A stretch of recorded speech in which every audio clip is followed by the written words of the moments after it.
Eu ainda sinto o cheiro daquele corredor. Desinfetante barato misturado com café requentado e algo que parecia mofo embaixo do linóleo gasto. A luz fluorescente piscava em cima da minha cabeça enquanto eu segurava a mão de Jonas, sentindo os dedos dele gelados demais para quem ainda estava vivo. O suor escorria pela minha testa, mas não era meu. Era a dele.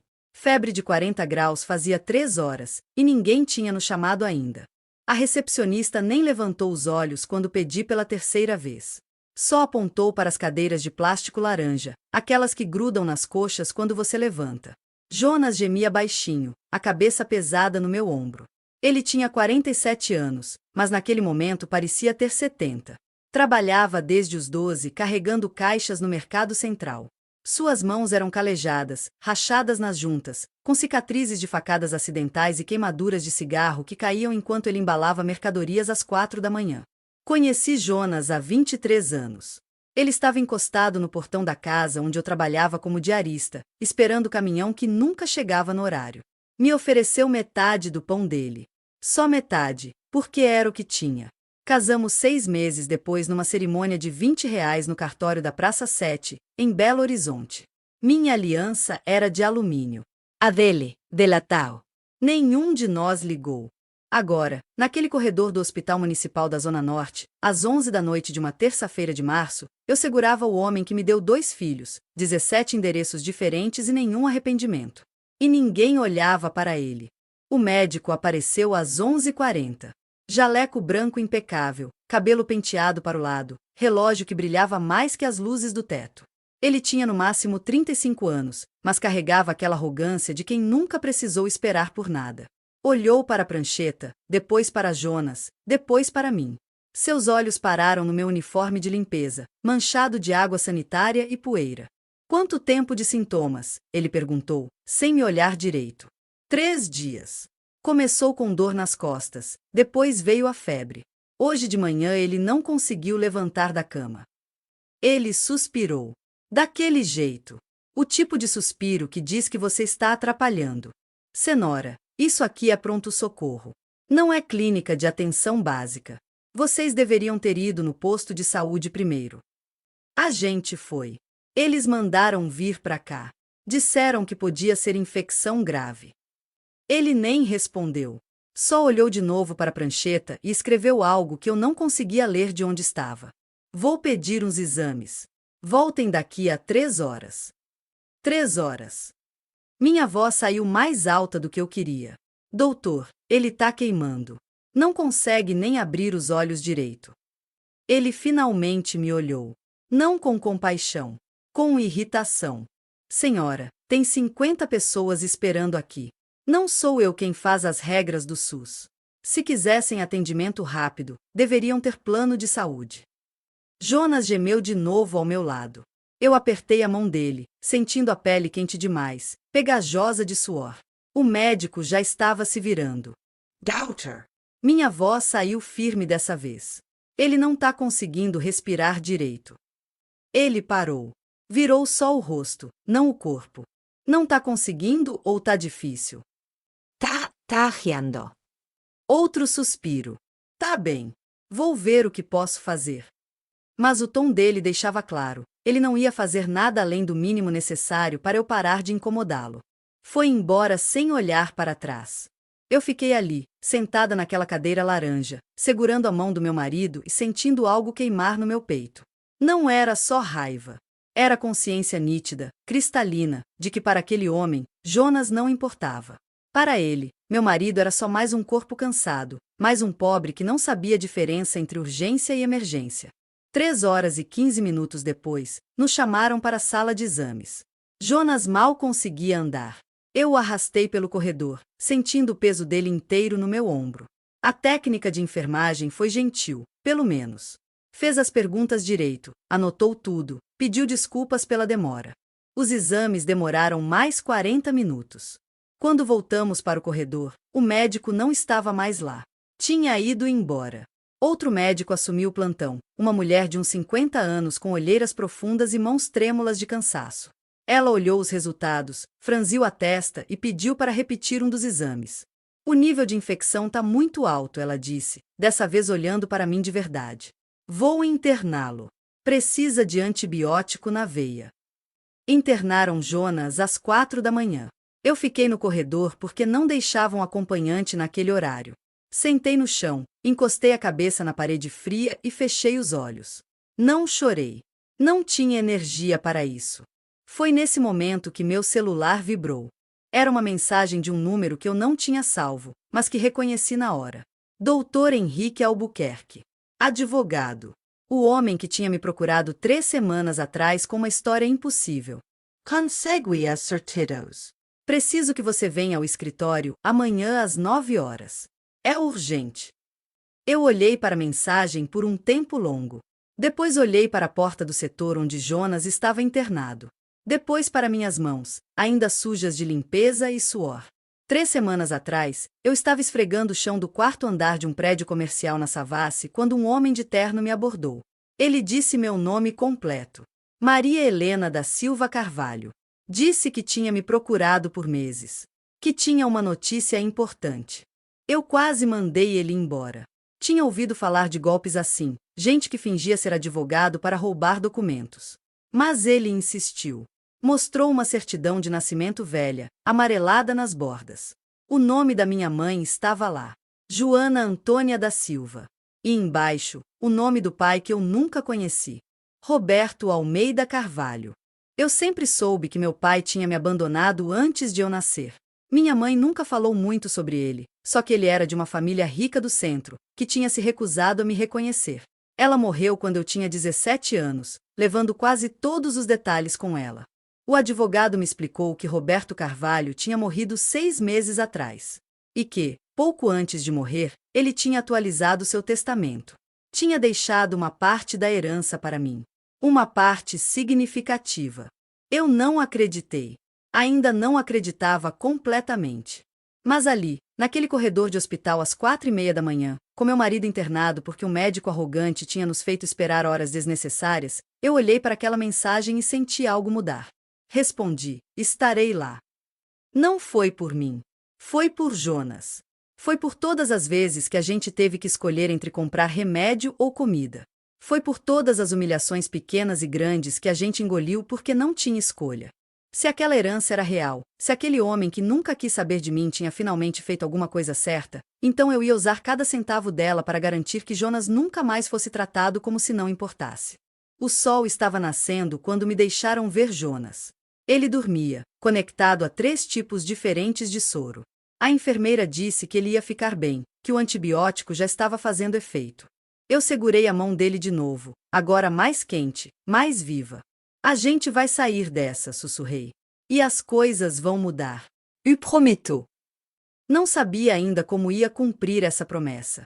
Mas sentia, com uma certeza que nunca tinha sentido antes, que o homem de jaleco branco que tinha nos desprezado algumas horas atrás ia descobrir quem eu realmente era. E ia se arrepender. Se você está sentindo algo parecido agora, se já passou por isso ou conhece alguém que passou, deixe um like.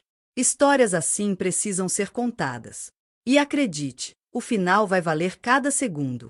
Aguardo sua confirmação para continuar com o bloco 2. Bloco 2 de 3. O escritório do Dr. Henrique ficava num prédio espelhado na Rua da Bahia, daqueles que você vê de longe e sabe que não é para gente como você. O porteiro me olhou de cima a baixo quando entrei. Eu ainda estava com o uniforme de limpeza porque não tinha tido tempo de passar em casa. Tinha saído direto do hospital, com Jonas estável mas ainda internado, e pego 2 ônibus para chegar ali às 9 em ponto. Vim ver o Dr. Henrique Albuquerque, eu disse, tentando não deixar a voz tremer. Ele checou uma lista, franziu a testa, checou de novo. 12º andar. Sala 1205. O elevador tinha espelho do chão ao teto.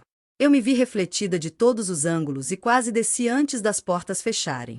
Meu cabelo estava preso num coque desleixado, meu rosto marcado pela noite sem dormir. Eu cheirava a desinfetante e cansaço. Mas não desci. Apertei o botão do 12º andar e respirei fundo.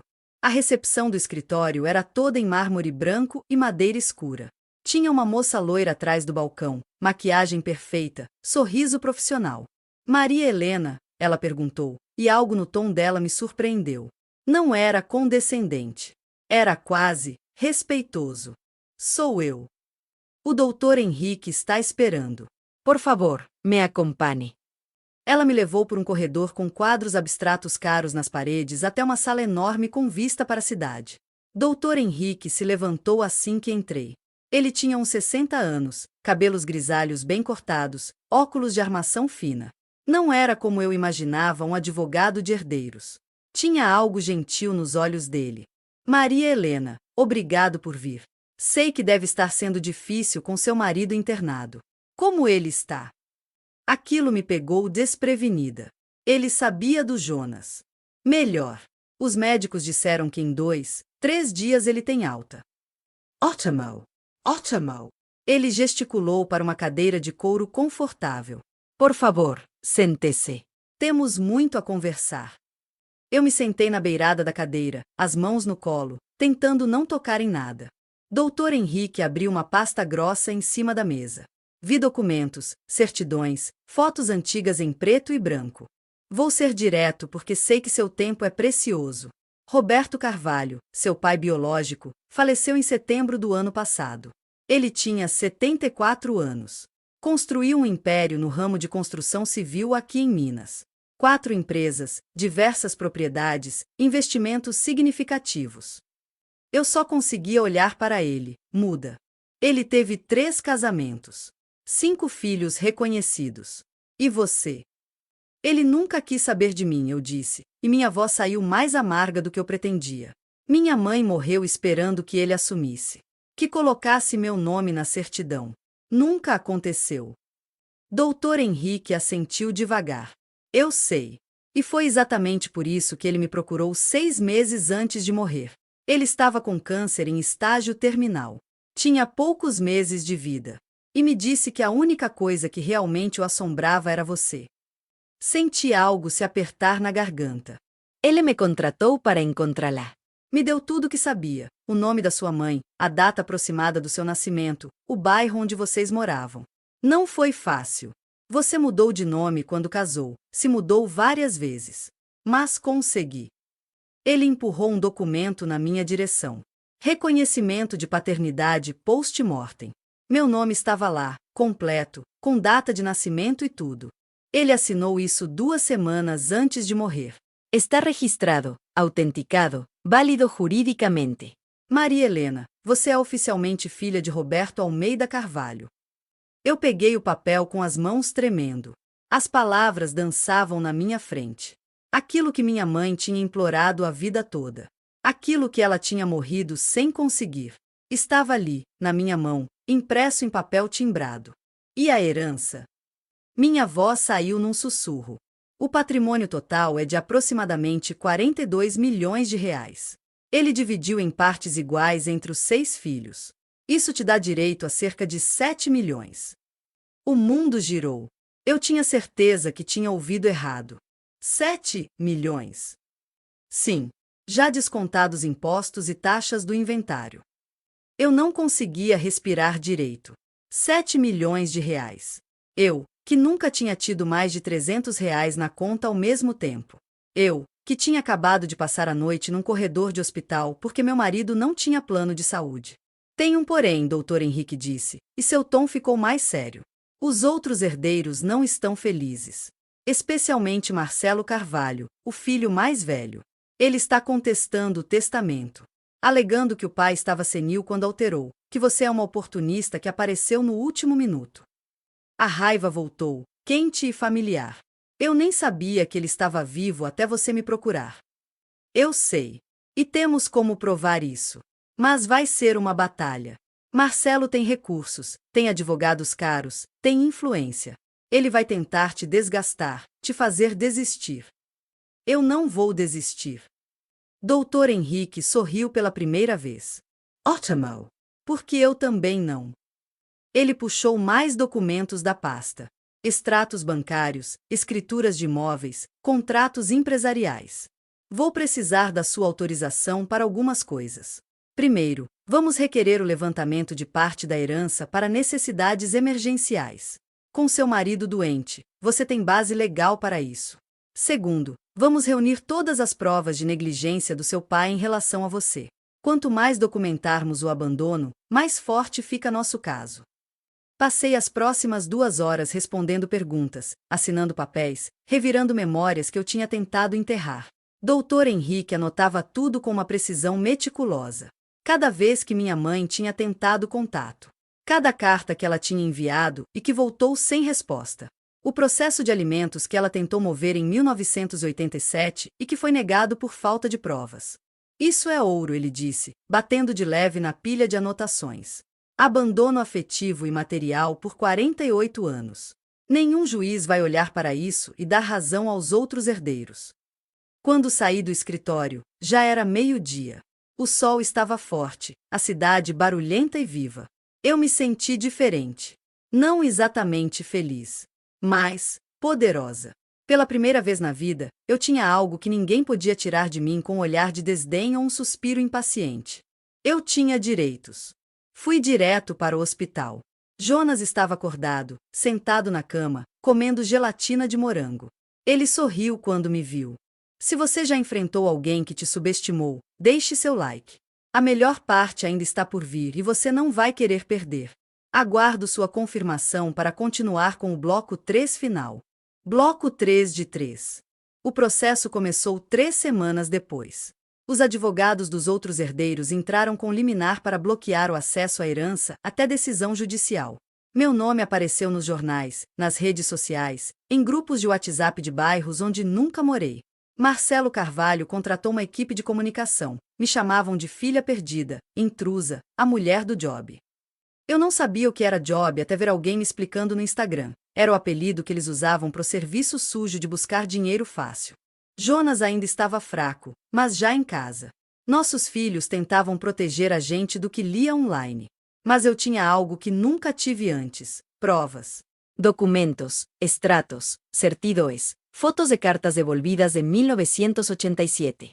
Um laudo de perícia psicológica mostrando como o abandono do meu pai me impactou por décadas, assinado por uma especialista do Hospital das Clínicas. Doutor Henrique adicionou cada peça ao processo com cuidado cirúrgico. A audiência foi marcada para o Fórum Lafayette, no centro de Belo Horizonte, no dia 23 de maio. A sala era iluminada por luz natural filtrada por persianas antigas, e o cheiro de papel velho desinfetante era quase idêntico ao do hospital. Eu sentei ao lado de Jonas, mãos entrelaçadas, sentindo o calor dele como um escudo. Marcelo chegou cercado por advogados. Usava terno bem ajustado, relógio de ouro e um blazer cinza que custava mais do que minha casa inteira. Não me olhou nos olhos. Seus advogados falaram primeiro, citaram cláusulas, artigos, tentaram invalidar o reconhecimento tardio do meu pai. Diziam que eu era uma estranha, uma aventureira. O juiz ouviu tudo quieto, anotando com a mão lenta, quase preguiçosa. Quando chegou minha vez, Dr. Henrique pediu autorização para apresentar provas suplementares. Uma pasta azul recheada de papéis. Protocolos do cartório, recibos do hospital, cartas trocadas entre minha mãe e assistentes sociais. Um extrato em papel termo mostrando que, nos últimos 5 anos, nós nunca ficamos mais de 6 meses sem dívidas no sistema do Serasa. Os números gritavam abandono, saldo negativo de até R$ 4.000 em maio do ano passado, 17 pedidos de empréstimos recusados em 2 anos. O juiz folheou as páginas e pediu meu depoimento. Eu levantei, tremendo um pouco, respirei fundo e contei a história toda. Dos corredores do hospital, do pão dividido na porta do mercado central, da primeira consulta em que Jonas quase morreu esperando. Falei das festas de aniversário sem presentes, dos exames cancelados por falta de dinheiro, dos meses em que limpava 3 casas por dia para botar comida na mesa.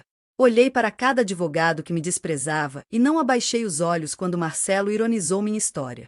Dr. Henrique terminou a apresentação segurando uma carta escrita por minha mãe em 1990, nunca respondida, arquivada por um assistente de Roberto Carvalho. No final, mostrou um extrato do processo de alimentos negado por falta de endereço preenchido à mão. O juiz fez uma única pergunta: você faria diferente se tivesse chance? Eu olhei para Jonas. Vi o reflexo da minha mãe no vidro da janela. Sorri, mesmo com lágrimas quentes rolando. Faria tudo igual. Só não aceitaria menos do que mereço. Marcelo tentou contra-atacar. Disse que tinha áudios provando que o pai era influenciado por terceiros, que eu nunca procurei a família. Contrataram uma perícia digital, apresentaram e-mails trocados entre herdeiros. Mas as datas não batiam. O laudo mostrou que todos os documentos do reconhecimento eram válidos, antes do agravamento da doença. A tensão subiu quando um dos advogados de Marcelo sugeriu única opção: acordo. Eles ofereceram R$ 100.000 para eu desistir de tudo, assinando uma carta de renúncia moral. A sala calou. O juiz observava. Doutor Henrique apertou minha mão, olhos firmes. Esta escolha é sua, Maria. Olhei para a pasta azul. Pensei em Jonas, pensei nos meus filhos, na minha mãe. Pensei nas manhãs de linha descosturando pano velho para durar mais uma temporada. 7 milhões não vão apagar o passado, mas podem garantir que ninguém mais da minha família seja invisível. O juiz sorriu. Registrou minha resposta.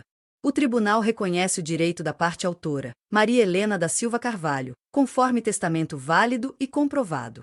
Os herdeiros têm 5 dias para contestação final ou aceitar decisão. Processo segue para execução. O silêncio daquele momento ainda reverbera. Marcelo saiu antes de terminar a audiência, sem olhar para trás. No corredor, Jonas chorou baixinho. Eu senti o cheiro do desinfetante, agora misturado com o perfume doce de uma florzinha artificial presa à minha bolsa, presente do meu filho caçula. Voltamos para casa naquele fim de tarde. Os vizinhos cumprimentaram, foto tirada com celular, pequenas festas em cada porta. Jonas recuperou o brilho nos olhos, pegou um novo emprego como supervisor no mercadinho.